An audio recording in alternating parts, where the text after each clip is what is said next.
Good morning, everybody, and welcome to the LEGALTECH Innovation Conference 2021. I'm delighted to welcome you all to today's conference. My name is Susanne Chishti. I am the CEO and founder of Fintech Circle and also the co-editor and editor-in-chief of the LEGALTECH book. So it's a pleasure to welcome so many of you across the world. I've just looked at the feed. We really have got guests from all over the world today with us. We've got almost 500 people who signed up, will join us during the day. So we're very excited to have you. And please introduce yourself when you join on the chat function. Tell us your name, your company, where you're from. We want to get to know all of you. And we've got a very special program prepared today. So if I can ask for our slides, please. And I will talk you through what you can expect at today's conference. The first thing is that we will also be on social media. So we will have on social media a very active feed where you can use the Fintech Circle logo, you can use the Fintech Circle tag, and you can use hashtag LTI for LEGALTECH Innovation, so LTI 21. This is the hashtag for today, where you can be part of our online discussion about the I wanted to share my thanks for possible. So you see, we've got fantastic companies on the next slide who are joining us today, who will be part of the booth.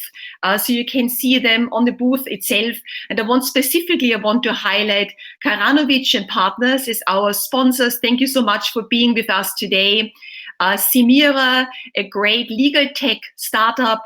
The company Henchman, thank you for joining us. Red Points as well, thank you very much. And ITN Productions, and also AirMeet as a platform we are using today, which allows us all lots of networking opportunities during the day. So please visit all of our partners in their booths in the next networking breaks during the session today.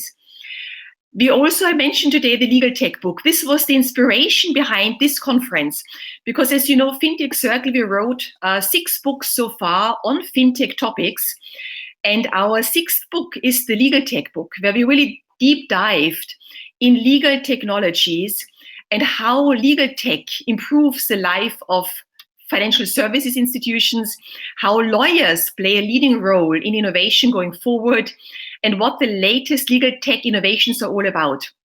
And we have got many of our co-authors, because our LEGALTECH book is co-authored by about 70 experts globally. And many of these experts are participating in our conference today. And I'm very proud to say that my co-editors are chairing our panel discussions today. So you will see all our co-editors being with us and chairing the panels in the morning and in the afternoon for you to share their expertise and their knowledge on the legal tech sector. So if we move on to the next page, I wanted to give you an overview on what you can expect during the morning and afternoon session. So in the morning, I will hand over in a second to Stephanie Boyce, the president of the Law Society of England and Wales. Then we will have our first panel discussion, followed by an announcement about a new film which we are working on in partnership with ITN. It's called Responsible Fintech. Then is the first networking break, where you can actually all meet in person, almost in person, via our networking matchmaking session. I will talk about this in a second. Then we have got our second panel focused on how legal tech and AI are transforming access to justice. And then we have got lunch. So it's about 45 minutes lunch break, where I invite you to check out the booths we've got, and also invite you to join our scale-up team at their round table, where we talk about how to help any fintech company, legal tech company today to scale up. And you can get advice at our round table. In the afternoon, if you go to the afternoon, we will start out with a fireside chat with Sarah Woodland. She is responsible at Goldman Sachs for Marcus and heads up the legal team there. So we will learn from her how they're building up Marcus in Goldman. Then we have got the third panel of the day focused on open legal data and how important data is actually for legal tech strategy. And we have got a very interesting comparisons as well. And then we've got another break in the afternoon, and then we're moving on to giving you advice and giving you insights about the European legal tech landscape. You know, who is who are the tech companies working in this space. And this is followed by a discussion on the fourth panel about the global business of legal tech. And in this panel, we've got panelists joining us from the States, so from Canada, from Asia. So we will really get a global perspective on what is going on in legal tech globally. And we will close, the official closing will be around 4:45, 5 o'clock. But then we have 1 hour, the platform open for networking where you can join various activities. So if you move to the next page, I will share with you how this works. On one side, there's a social lounge today here, which allows you to take a seat at a table. Other members, attendees can do the same, and then your videos turn on and you can talk to each other like you would normally. So that's taking a seat at the table at the lounge. We also have got speed networking in our lounging area, where you can get matched up with another person for 2 minutes. You can introduce yourself, say hello, then you get matched to somebody else. So it's 2 minutes introductions to other attendees. And then we've got our expo booths on this platform as well. And you can go and visit all our partners to learn more about what they're doing, how they can help you. So that's our booths, which are open during all the networking breaks and during the lunch sessions. If you're moving on to the next page, I wanted to share with you that we have got a special offer for all startups to join Fintech Circle as a member. This special offer is LegalTech 2021 is the code, where you get a 20% off on our annual membership. So any startups who would like to join Fintech Circle, please do so. This offer is available until the 20th of May, where you save 20% on our yearly membership. So if you're moving on to the next slide, I wanted to share with you that we have got a new program available for those startups who want to scale up and who want to become bigger companies. We call it the Fintech Circle Scale Up program. And today you will meet our Scale Up team at our round table in the networking session. So please go and meet them, and you can discuss how they can help you and how Fintech Circle can help you to grow your business. And if we're moving on to the next page, this is here what I mentioned before. This was the first film on the future of FinTech, which we launched with ITN Productions last year. And it was a very successful film, really highlighting the leading companies in this space in fintech. It was produced by ITN in London and shown and distributed globally. And we want to do the same thing this year. And this year we chose a slightly different topic, which is called responsible fintech. Because we are moving into a stage where we want to build up the economy after Corona in a responsible way. And that's why the movie and the film will be called Responsible Fintech. It will be focusing on topics such as ESG, sustainability, digital assets, also cryptocurrencies, and really shine a light on these new developments and how they can be rolled out in a sustainable, responsible way, and how ethics also plays a role in this space. So we invite all of you who would like to be part of this film to visit our ITN booths, ITN production booths, later on to learn more about how you can get involved into our next film. And we will also have got a little promo video later on to share with you at about 10:45 to show you more about the film. And now if you move to the next slide, please. This is really to let you all know, enjoy today. We really put lots of effort in to create a list of exceptional speakers representing the global legal tech sector for today. So I hope you all will have an amazing day full of learning and excitement and inspiration. And now I would like to invite you to our first keynote presentation by Stephanie Boyce. And Stephanie is an incredible woman and leader, and I wanted to share a few details with her before and then I introduce Stephanie to you now. So Stephanie Boyce is the 177th, the 6th female and the first Black office holder, and also the first person of color, and the second in-house solicitor in almost 50 years to become the president of the Law Society of England and Wales. Stephanie was admitted as a solicitor in 2002, and she has got a wealth of experience in corporate governance, regulatory frameworks, and professional regulation. And Stephanie is also a council member of the Law Society of England and Wales and represents the Women Lawyers Division. She chairs the Strategic Litigation Group and is a member of the board of the Law Society and also a solicitor member of the Joint Tribunal Service, and holds a number of statutory appointments with her authority as well. And Stephanie has been appointed to HM Treasury and the Department for Business, Energy and Industrial Strategy. And they have commissioned an independent task force to boost socio-economic diversity at senior levels in the UK financial and professional services sector. And in 2002, Stephanie was voted onto the Governance Hot 100 list for board influencers and also made the Power List 100 as one of the most influential Black women or Black people in the UK in 2021. So it's a huge honor to welcome Stephanie on stage and hand over to Stephanie for her presentation. I will switch off my camera and I would like to invite you all, while you listen to Stephanie's inspirational talk, to share any questions you've got for Stephanie. We'll come back to that in the Q&A session afterwards. So Stephanie, over to you.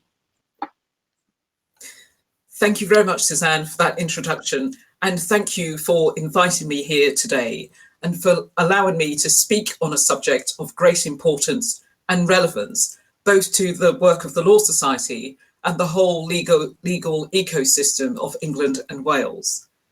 If you asked an average person, even quite an informed one, what they thought about the legal profession, you might hear words like old-fashioned, antiquated, and static. We in this room know that they are wrong, because the profession and the sector is changing, and not just in the way it looks and speaks as it becomes diverse and inclusive, but in the way it works.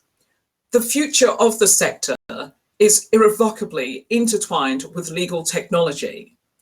Law tech is going to change the way we interact with clients, the way we make decisions, and the way people access legal advice. Indeed, it's already doing so. At the Law Society, we are lucky enough to represent and serve a jurisdiction that remains world-leading, both in legal services generally and in the technology that underpins innovation.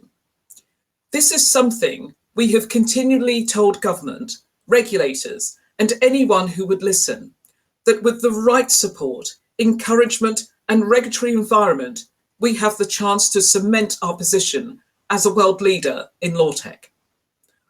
Our members are responsible for contributing nearly £60 billion to the UK economy, over £39.7 billion of direct gross value added, and 11.87 billion pounds of indirect gross value added, and £8.27 billion of induced gross value added through direct and indirect employee spending. It is clear that the legal profession plays a central role in a healthy economy, facilitating other sectors to thrive and stimulating foreign investment. We are therefore well placed to be a leading voice in a global law tech market, recently valued added at £15.9 billion. Technology is playing a critical role in driving the post-coronavirus recovery across all sectors of the economy, and it's no different with legal services.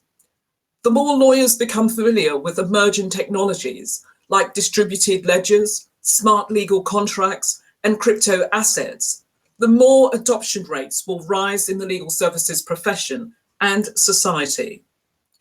The benefits to legal practices productivity are now clear. We know that every £1 increase in legal productivity in 2020 is estimated to result in £9.15 to £10.61 of additional capital by 2050.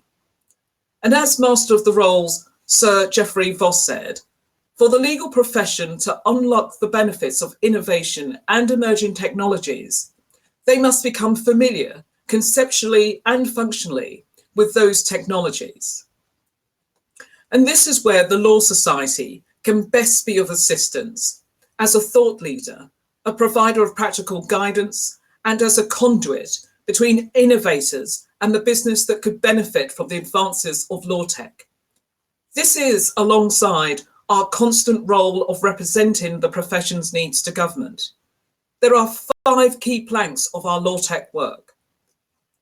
Being an influential voice in legal, regulatory, and ethical debates about the role of emerging technologies, including artificial intelligence and machine learning, and their impact on the law and legal practice. Informing and advising members on how technology can be applied in legal practice and the opportunities it gives their organisations. Providing legal policy and ethical analysis on the uses of technologies in the justice system. Increasing engagement with law tech startups and other tech commercial providers, and helping members comply with IT-related professional obligations and regulatory requirements, such as data protection and cybersecurity. Over the last year and into this one, we have been exploring how law tech solutions are designed, developed, used, and procured, and the ethical considerations that come into play during this process. Considerations like potential data bias embedded in the algorithm or code underpinning law tech solutions. For example, for work allocation, support tools, or chatbots, the accessibility of law tech products and services. Data privacy issues, particularly around the use of iCloud. Assumptions about the degree of competency of the supplier and the law tech product. This has been done through interviews and widespread consultation in response to a discussion paper. Since that consultation closed in December, which we hope will provide greater legal certainty and mutual understanding to the legal services sector, law tech developers, and our jurisdiction as a whole. The development process has involved close discussion and collaboration with the profession, regulators, and academics, so we can be sure that the principles are relevant and can be.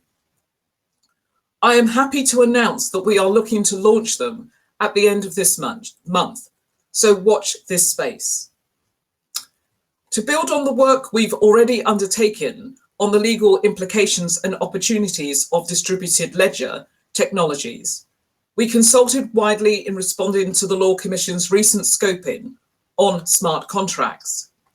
We consulted widely in preparing that response, and we've established a dedicated group of experts on our Technology and Law Committee to advise on further work in the area, including the Law Commission's upcoming report on digital assets.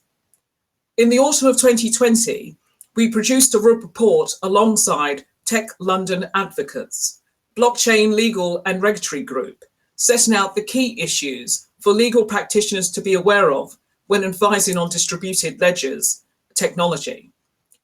Our aim in all of this, of course, is that lawyers and firms of all sizes can fully unlock the potential of distributed ledger technologies and understand and ethically use distributed ledger technologies.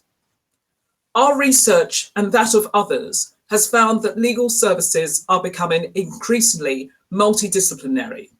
Solicitors already work on a day-to-day basis with non-legal professionals in data science, project management, and other areas to support legal workflows and the provision of legal services. They are also looking at what new skills they need to acquire themselves. And the use of certain types of technology, including those assisted by artificial intelligence and DLTS, often requires lawyers to work closely with a variety of other professionals. And this guidance can be extremely useful for introducing distributed technologies to the legal profession and other disciplines. Our 2019 LawTech Adoption Report found that a number of law firms are actively looking at blockchain and what distributed ledger technology might mean for the sector.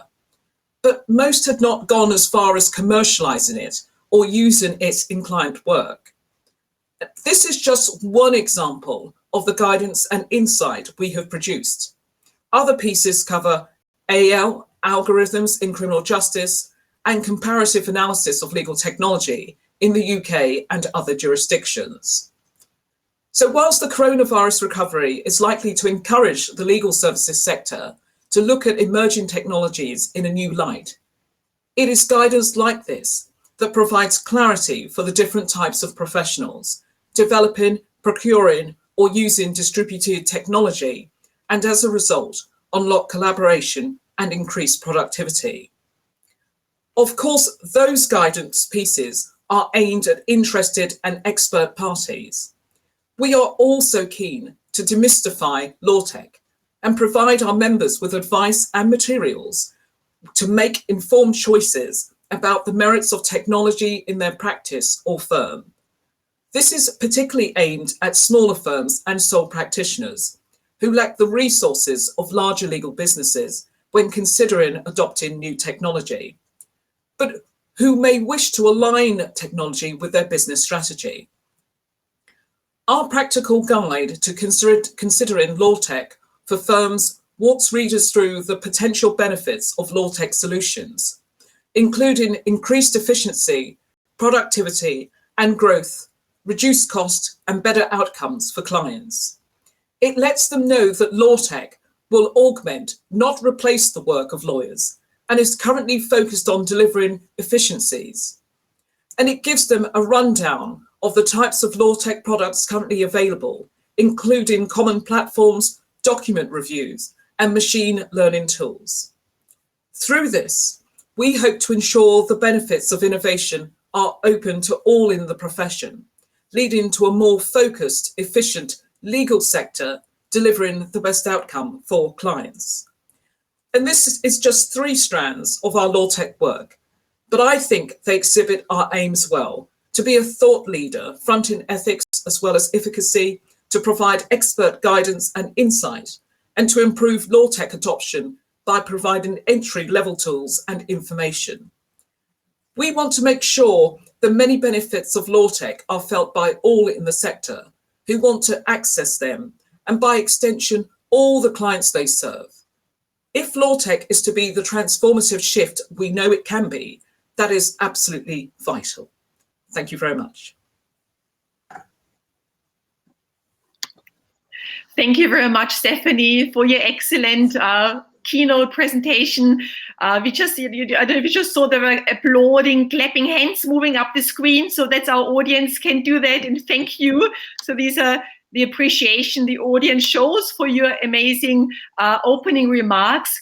I would like to invite also all our attendees to please write any questions you've got for Stephanie into the Q&A tab on the right side. We will come to the Q&A session now, so you can type in any questions for Stephanie in the Q&A tab on the right side of your screen. So the first question, Stephanie, I wanted to ask you, please, would be about advice. What advice would you give to your younger self? So the advice that I would give to my younger self is that I am stronger than I know, and that every door is open if you push, if you persevere until something happens. That's very important. You're right. So that to kind of to have this strong confidence, so that one has got the strength and the persistence to achieve your goals. And you as a female leader, and as the first, president of color of the Law Society, what barriers did you face, and how did you overcome them? And again, what would you recommend other women, such as most women, I think, and myself included, we face lots of glass ceilings which we need to break. So what would be your advice how to do that? Well, absolutely. May I first say, as the 177th, the sixth female, first person of colour to become president in the Law Society's almost 200-year history, it's an amazing achievement, and I'm truly honoured to be able to represent my profession. But quite right, barriers, obstacles. I think it's fair to say that most of us have faced barriers in our lives, and my journey has been no different. But I think, as I say, that, that every door is open if you push. It's how we overcome those barriers. And rather than allowing those barriers to get in my way, it was how I navigated my way around those barriers. So, for instance, a piece of advice I was given very early on in my career was to network. And I didn't quite know what I was being told at that time. But years later, I absolutely know the value of networking. So the whole point being is to immerse ourselves in conversations, to never give up, absolutely never give up. And when we get to positions, senior positions, to remember and to help others to attain their potential and to rise to the top also. We know in the legal profession that if you happen to be female and you are Black, Asian, minority ethnic, or you come from a lower socioeconomic background, you face multiple barriers. And it's right that as a profession, as a society, that we address the inequalities, the structural inequalities that exist that prevent individuals from attaining their true potential. And it's right that the solicitor profession must be a welcoming profession where everyone is welcome who have the skills, the aptitude, the determination to rise to the top. That's so important, Stephanie. Thank you. So we've got questions coming in from my attendees. So let me just read out the first one from Dreska Rodriguez. She said, first of all, thank you so much. A very informative talk. And she says, agree for the law tech success, a robust regulatory framework needs to be put in place, supporting good consumer and ethical outcomes. That's essential. And I just lost the, let me just see, I think I just lost the question now. It just disappears again. But maybe if you could talk about, the ethical aspect, because you talked about AI and how important it is, to get to know with new technologies, but also that they have to be ethical, checked, and that we do the right thing. So why is ethics such an important component when implementing new technologies and advising on those? Well, absolutely. So, I mentioned the law principles, the ethical law tech principles that the Law Society is working on, and I sit on that group as well. It's important for us to be able to give the best advice to our membership in terms of some of the pitfalls that one can try and navigate their way around. We know that there are, in certain algorithms, there is certain biases. And it's right that we assist our members, and indeed members of the public, to, as I say, navigate their way around that. And the reason why for ethics, it's important that technology, whatever that technology looks like, is that there are ethical principles that drives the technology and those who develop it, who produce it, who operate it.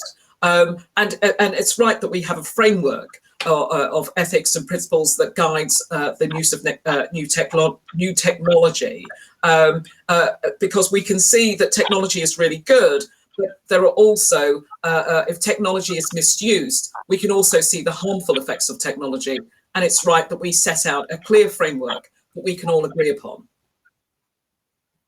Excellent. Thank you, Stephanie. Another question came in from Joey, a lawyer, a legal consultant from Africa. He asked, as president of the Law Society, what are the main obstacles that prevent lawyers and legal practitioners from adopting legal technology in their practice? And what are some of the ways that you can recommend to overcome those obstacles? Well, absolutely. And of course, I spoke about some of those earlier. But you know, the pandemic, the coronavirus pandemic here in the UK, and no doubt globally as well, did in 48 hours what would have taken the legal industry in England and Wales almost 10 years to do. And that is embrace technology. Over the last 12 months, the way we have worked, wherever you are in the world, the way we have worked with technology has changed. And indeed, we see a number of legislative bills going through the UK Parliament in order to embrace that technology even further, such as remote hearings, remote observations, juries, and so forth. But there is a concern with that because, as I say, if you happen to be a sole practitioner perhaps or a small firm, it's the cost around that. It's the lack of embracing technology because of cyber security, the security that's involved, the financial implications, the investment that's needed. But what we say is, and that's why the Law Society is producing guidance to help steer our members through and navigate their way around the world of technology, is that there are, and indeed to advise as to who the appropriate providers are that will fit their business. So a number of toolkits and resources that we're producing to aid members make decisions. But to answer the question, the barriers are unfamiliarity with the product and financial. Those are the main barriers at the moment that we see. Thank you, Stephanie. Another question from Paolo. He's a CEO of a legal tech startup called Invenium. And Paolo says sometimes to bring innovation in legal services is like screaming in a desert. SMEs undervalue the importance of the legal tech revolution. So the SMEs specifically, he says. Is there any advice to share how this new culture can be implemented in our whole economic system? You know, this new culture of collaboration, of innovation. What any advice you could give? Well, I think the important thing in the question, Susanne, is to share that knowledge. As we share our knowledge, our guidance, as we improve law tech adoption, you know, the tools, the information around it, is to make sure that the benefits of law tech is understood and is felt by all. And it's only when that starts to happen that you will get greater individuals embracing technology and the benefits that it brings. So it's all about an education piece as well to inform colleagues, as I say, of the benefits of it, and indeed sharing that knowledge and that information to the benefit of all. Great, Stephanie. Another question I have, because I know that our audience is so global, representing all 5 continents. Wow. How does the UK Law Society work globally with potential other associations in other countries? You know, what is your engagement on an international level? Oh, absolutely. So we are the Law Society of representing solicitors, the professional body that represents solicitors in the jurisdiction of England and Wales. However, we have a number of memberships and partnerships with global organisations that we work very closely with.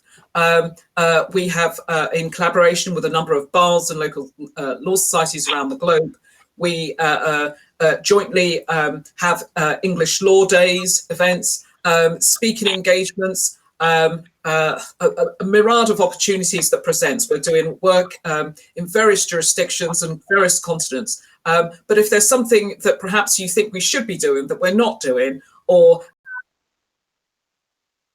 please do get in touch. Always open to other jurisdictions and hearing further thoughts afield. So do get in touch.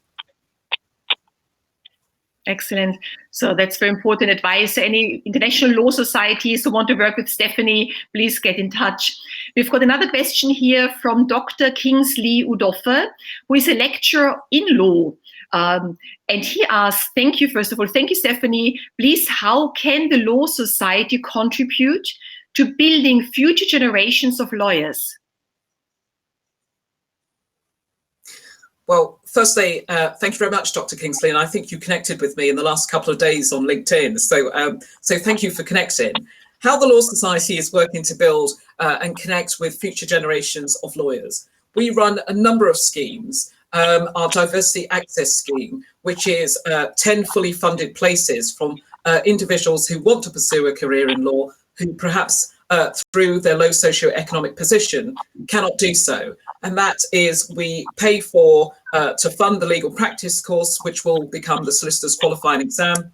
We provide mentoring, work experience opportunities. But 10 in a profession as ours should be more than 10. So I put that out there. But we also have our social mobility ambassadors who talk about their experiences going into schools and so forth.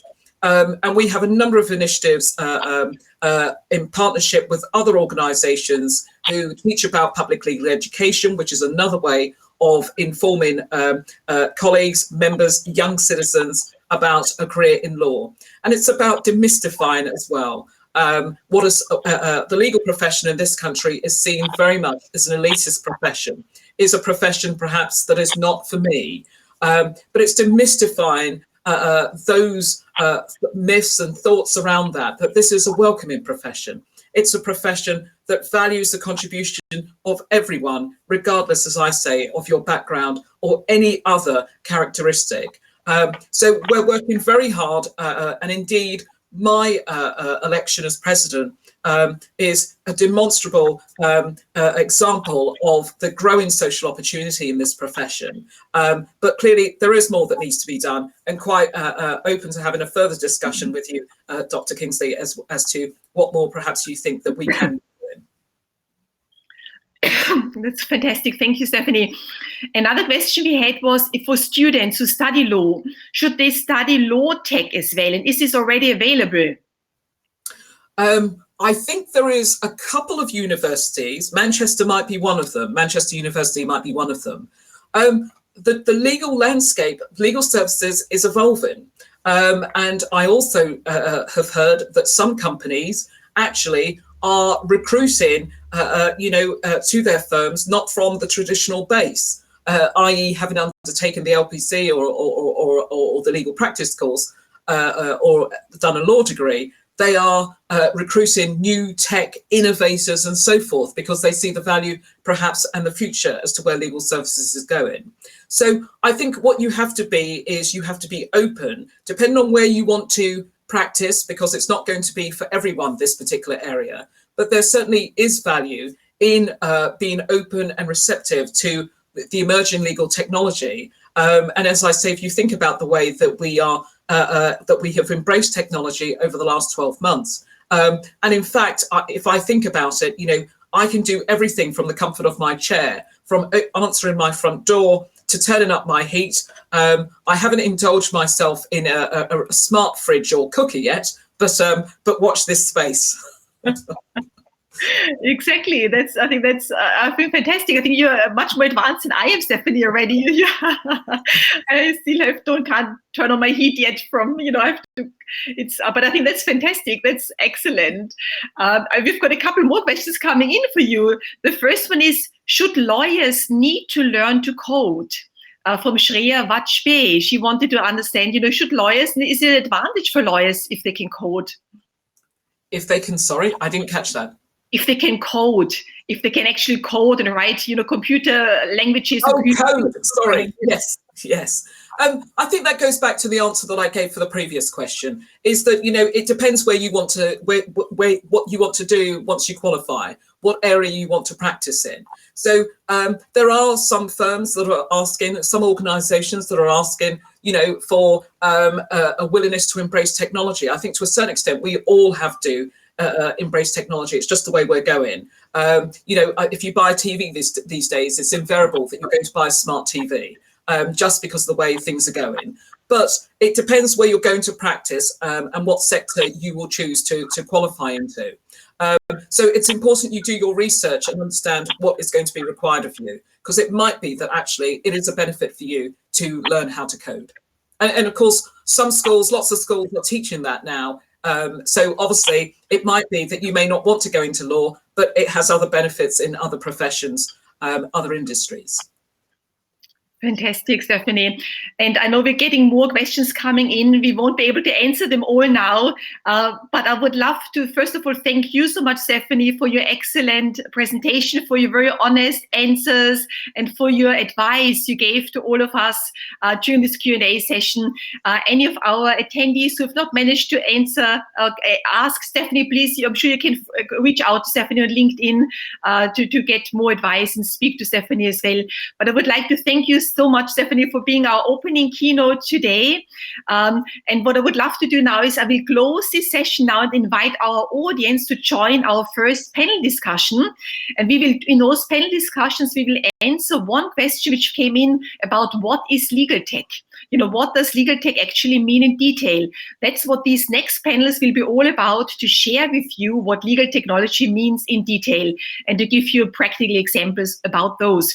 So Stephanie, thank you very much. And I look forward to being in touch. Thank you very much. You.